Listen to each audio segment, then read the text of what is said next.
Shalom saudara-saudari terkasih, sidang jemaat yang diberkati Tuhan. Saudaraku, tanpa sadar kita sebentar lagi akan mengakhiri tahun 2020 ini. Satu tahun yang menurut saya istimewa, saudara. Mengapa istimewa? Karena ya baru sekali ini kita melewati hampir 1 tahun, saudara, sejak Maret sampai kita sebentar lagi akan mengakhiri tahun ini. Jadi ya 9-10 bulan ini, saudara, kita menghidupi akan satu cara hidup yang berbeda dengan dahulu-dahulu.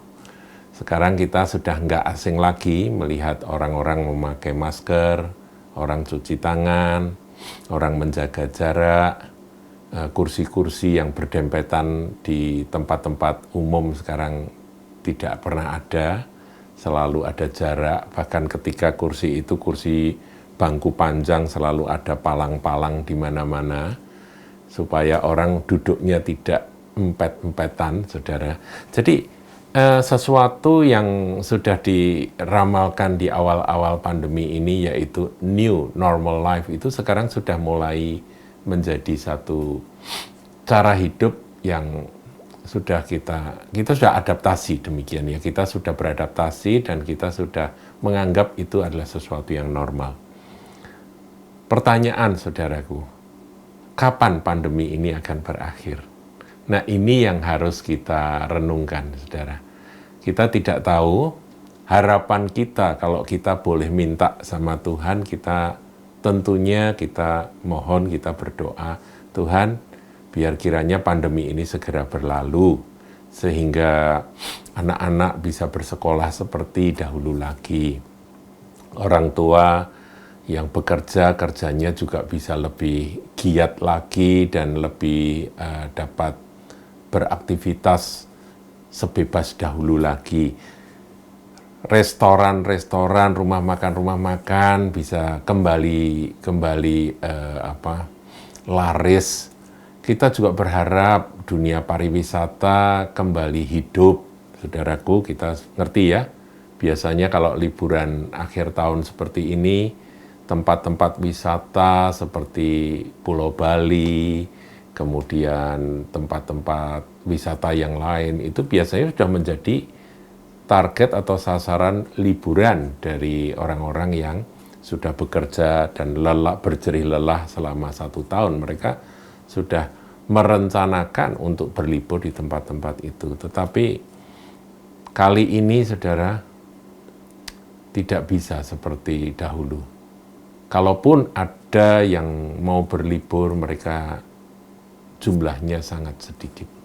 Dan itu pun di dalam satu bayang-bayang kekhawatiran, ketakutan, dan kewaspadaan yang terus-menerus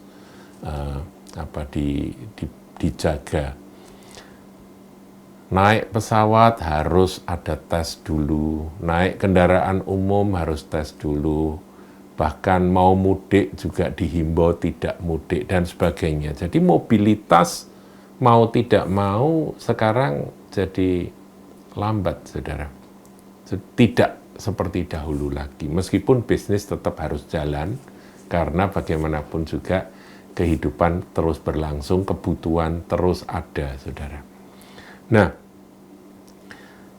yang menjadi perenungan saya, khususnya ketika kemarin waktu kita mendengar berita, ya ini berita sudah menjadi viral, saudara, bagaimana Inggris, United Kingdom, itu mereka menemukan akan varian baru dari virus COVID-19 ini yang katanya jauh lebih cepat menyebarnya, dan saya tidak tahu detailnya, artinya saya belum mengerti sedetail-detailnya, tetapi waktu saya cek dengan seorang teman yang tinggal di Nottingham, saudara, di UK sana, memang orang-orang Inggris pada heboh, saudara, semua. Bahkan orang-orang yang bukan dari Inggris, mereka yang sudah terlanjur datang untuk berkunjung atau berlibur ke negara tersebut, mereka buru-buru pulang. Hari-hari ini mereka buru-buru pulang karena sebelum Christmas mereka sudah harus meninggalkan. Setelah Christmas akan ada lockdown. Jadi sudah tidak ada yang dari luar masuk maupun dari dalam keluar. Saya tanya apakah sudah merebak akan virus yang baru itu. Ternyata sudah ada di sana-sini. Dan itu dikhawatirkan karena penyebarannya jauh lebih cepat, penularannya jauh lebih cepat. Nah, ketika itu terjadi, saya juga belum memahami saudara, ini tentunya Anda mungkin ada yang lebih mengerti, saya belum sempat mempelajari. Tingkat keganasannya apakah berbeda dengan COVID-19? Kemudian apakah vaksinasi yang diberikan, vaksin COVID-19 yang sudah mulai diberikan di Inggris itu dapat menangkal akan virus yang baru ini? Kalau ternyata itu beda varian, jadi sudah disuntik atau diberikan vaksin COVID-19, vaksin khusus untuk COVID-19, ternyata ini muncul lagi yang nanti mau dikasih nama COVID-20 atau bagaimana, atau COVID-21, kita nggak ngerti, saudara. Kita nggak tahu. Nah, yang jadi perenungan saya begini, Tuhan, kalau Engkau memutuskan, menetapkan bahwa pandemi tidak selesai tahun ini, bahkan tahun 2021 juga belum reda, bahkan muncul yang lebih ngeri, yang lebih dahsyat. Terus bagaimanakah dengan kami umat-Mu? Kami anak-anak-Mu? Nah, jawabnya ada di dalam firman Tuhan, saudaraku. Bahwa kemungkinan itu ada, meskipun kita tidak harapkan. Dalam doa-doa saya selalu berdoa, Tuhan biar kiranya pandemi cepat berlalu. Kita semua berdoa.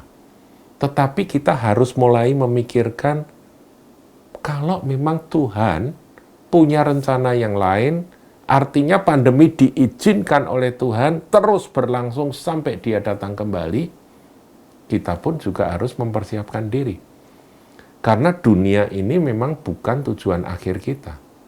Tujuan akhir kita adalah kehidupan kekal bersama dengan Dia, Tuhan kita Yesus Kristus, selama-lamanya. Saudara, saya bacakan surat 2 Petrus 3. Ini yang sebetulnya akan terjadi atas dunia ini. Cuman kapan kita nggak tahu, saudara. Dan tentunya kalau kita baca dalam kitab Wahyu, nah itu lengkap sekali. Bahwa kitab Wahyu itu menceritakan bagaimana meterai dibuka apa yang terjadi, kemudian ketika sangkakala ditiup apa yang terjadi, kemudian cawan cawan murka Allah itu ketika itu dicurahkan apa yang terjadi, 7 cawan itu semua jelas sekali bahwa kehancuran, malapetaka, sakit penyakit, peperangan dan sebagainya itu akan semakin ke sana ya, makin menuju ke akhir itu semakin dahsyat. Nah, apakah kita sudah memasuki akan masa-masa itu, kita nggak ada yang tahu, saudaraku. Karena seringkali manusia kalau nggak spare, nggak mempersiapkan akan hati dan pikiran untuk apa yang sedang Tuhan mau kerjakan, kita bisa terkejut-kejut, saudara. Nah, coba kita melihat sekarang di 2 Petrus 3 terlebih dahulu ya. Ini perikopnya hari Tuhan, dan kalau saudara baca mulai ayat 1, di mana ada pengejek yang berkata kapan Tuhan datang dan sebagainya, sebetulnya itu sudah terjawab bahwa malapetaka demi malapetaka sekarang sudah terjadi, dan malapetaka yang biasanya segera teratasi oleh kemampuan manusia yang modern ini, kali ini belum bisa diatasi. Ya, seluruh dunia mencoba untuk mengatasi akan pandemi ini dan belum berhasil. Bahkan masih diperdebatkan, ya ada yang menyangkal tapi ada yang menuduh bahwa pandemi ini justru buatan manusia sendiri. Nah, bagaimana saudara kebenarannya? Hanya Tuhan yang tahu. Nah, sekarang kita baca ayat yang ke-9.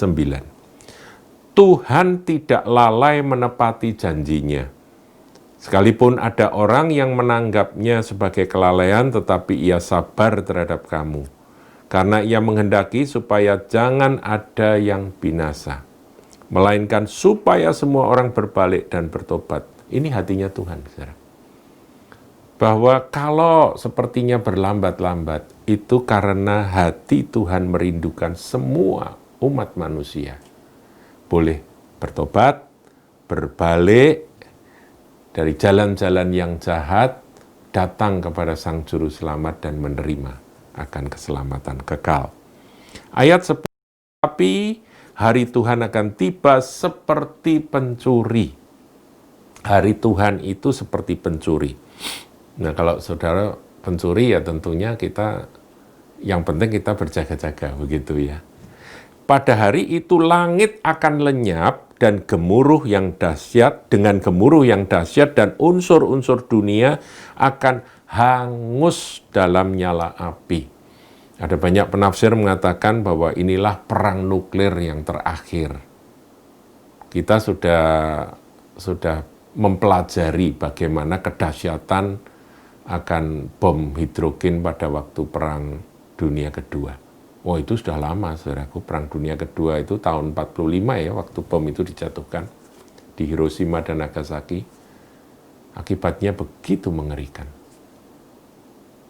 Itu tahun 45. Sekarang perkembangan akan teknologi bom nuklir itu jauh melampaui Hiroshima Nagasaki.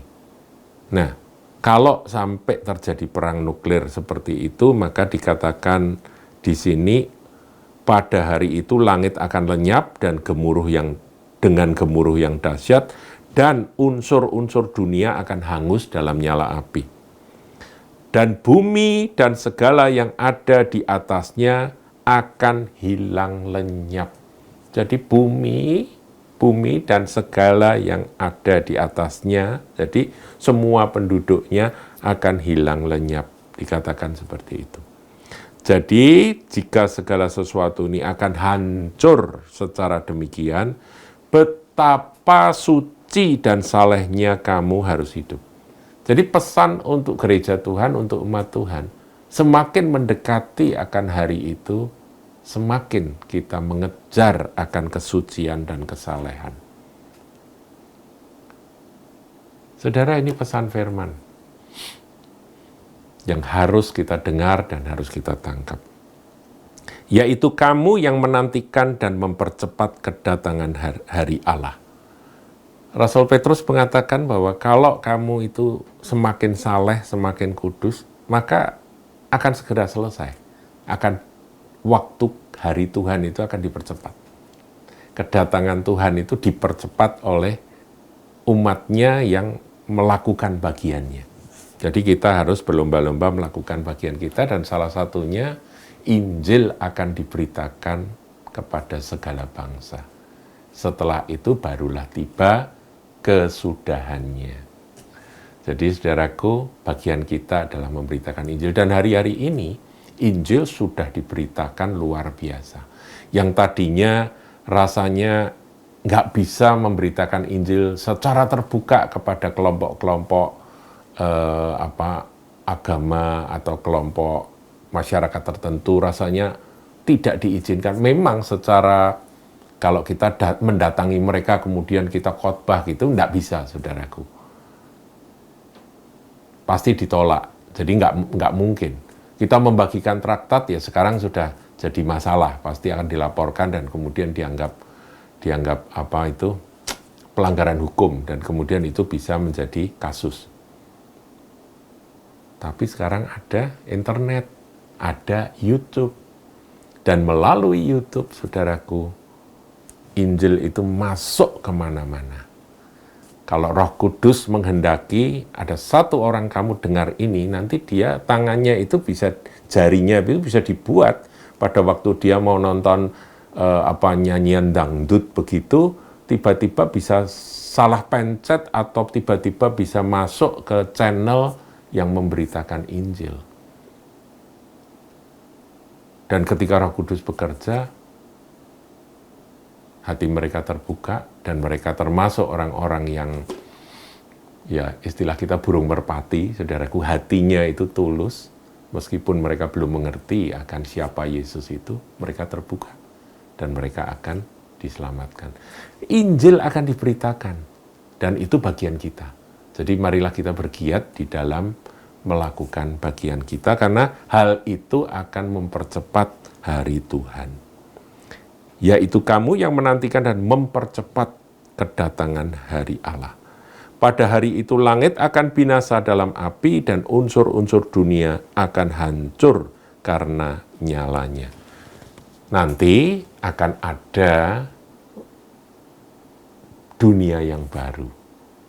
Ya, yaitu yang saya sudah sampaikan di dalam pelajaran dengan judul Kerajaan 1000 tahun. Tapi setelah 1000 tahun nanti akan ada Yerusalem baru, kekal selama-lamanya. Saudara, kita di sini ini sementara. Suka enggak suka, mau enggak mau, seberat apapun kita berkata bahwa aku sebetulnya sudah nyaman di dunia ini. Enggak. Kita akan menjadi tua, kita bisa sakit, kita bisa meninggal. Beberapa teman kita sudah mendahului kita. Ada yang karena COVID, ada yang karena sakit ini, ada yang karena usia atau apa. Semuanya akan ke sana. Bahkan ada anak-anak yang memang diizinkan Tuhan untuk dipanggil terlebih dahulu. Semua ke sana. Supaya hati kita pun juga ke sana. Jadi kalau saudara punya orang yang Anda kasihi yang sudah dipanggil Tuhan, itu maksudnya di mana ada hartamu, di situ ada hatimu. Itu salah satu pesan yang paling kuat ketika ada orang yang kita kasihi yang dipanggil Tuhan. Di mana ada hartamu, yaitu ada yang berkata begini, kalau uang hilang nggak apa-apa, kalau mobil hilang nggak apa-apa, kalau rumah hilang nggak apa-apa, tapi jangan orang yang aku kasihi, begitu ya. Tapi kalau Tuhan berkehendak itu, ambil sisi positifnya, supaya hatiku pun menjadi hati yang surgawi, karena kekasihku ada di surga. Demikian saudaraku, pesan menjelang akhir tahun ini. Kita tahu bahwa harapan kita jangan di dunia ini. Di dunia ini kita tetap melakukan akan kegiatan, tugas, bagian kita. Tetapi sebetulnya agenda Tuhan, Dia akan datang kembali. Dan sebelum Dia datang kembali, akan ada hal-hal yang harus tergenapi. Salah satunya, Yesaya 60, ayat yang ke-7, 8, dan 9a. Saudara baca sendiri. Tuhan Yesus memberkati.